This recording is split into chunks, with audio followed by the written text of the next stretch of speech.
नमस्कार, मी डॉक्टर शिवारी वाघ, संचालक aspire education institute, Chhatrapati Sambhajinagar. विद्यार्थी मित्रांनो, महाराष्ट्रामध्ये खूप सारे वेगवेगळे रिझर्वेशन्स आहेत.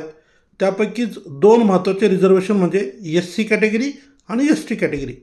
या एस सी एस टी कॅटेगरीमध्ये जे विद्यार्थी येतात, ह्या विद्यार्थ्यांना एस सी कॅटेगरीच्या बाबतीत गव्हर्नमेंट मेडिकल कॉलेजमध्ये 13% रिझर्वेशन आहे. प्रायव्हेट मेडिकल कॉलेजमध्ये हे 6.5% असतं. एस टी कॅटेगरीच्या बाबतीत 7% रिझर्वेशन हे गव्हर्नमेंट मेडिकल कॉलेजमध्ये असतं. प्रायव्हेट मेडिकल कॉलेजमध्ये हे 3.5% असतं. आता या विद्यार्थ्यांना तहसील ऑफिसमधून कुठले डॉक्युमेंट लागतात ते आपण समजून घेऊया. तर सगळ्यात पहिले तर यांना कास्ट सर्टिफिकेट लागेल. त्यानंतर जात पडताळणी समितीकडनं मिळालेलं व्हॅलिडिटी सर्टिफिकेट लागेल.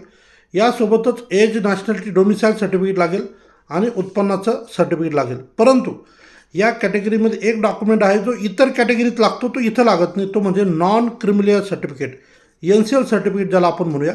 खूप सारे विद्यार्थी SC ST कॅटेगरीमधले ज्यांना आमच्याकडनं डॉक्युमेंटची यादी जाते किंवा बऱ्याच ठिकाणी त्यांना जर कागदपत्राबद्दल माहिती मिळाली तर त्यांना असा प्रश्न पडतो की NCL सर्टिफिकेट नेमकं काय आहे आणि ते आपल्याला लागू आहे का. तर नॉन क्रिमिलियर सर्टिफिकेट हे SC ST कॅटेगरीमध्ये लागू नाही. ज्याही विद्यार्थ्यांनी आतापर्यंत सगळे डॉक्युमेंट्स काढलेले असतील त्यांना हा प्रश्न पडतो का आता NCL सर्टिफिकेट आपल्याला पाहिजे का, तर नाही. SC ST कॅटेगरीमध्ये शासनाच्या नियमानुसार नॉन क्रिमिलियर सर्टिफिकेट लागत नाही. तर या कॅटेगरीमध्ये जेवढे विद्यार्थी येतात कृपया यांनी याची नोंद घ्यावी. बाकी जे इतर डॉक्युमेंट्स असतात ते पर्सनल डॉक्युमेंट्स असतील, शैक्षणिक कागदपत्र असतील ते, plus caste, validity, age, nationality, domicile आणि इन्कम सर्टिफिकेट एवढे सगळे डॉक्युमेंट्स तुम्हाला प्रवेश प्रक्रियेसाठी आवश्यक असतात. सो ही महत्त्वाची माहिती इतर SC ST कॅटेगरीच्या विद्यार्थ्यांपर्यंत नक्की पोहोचवा. या ठिकाणी थांबतो.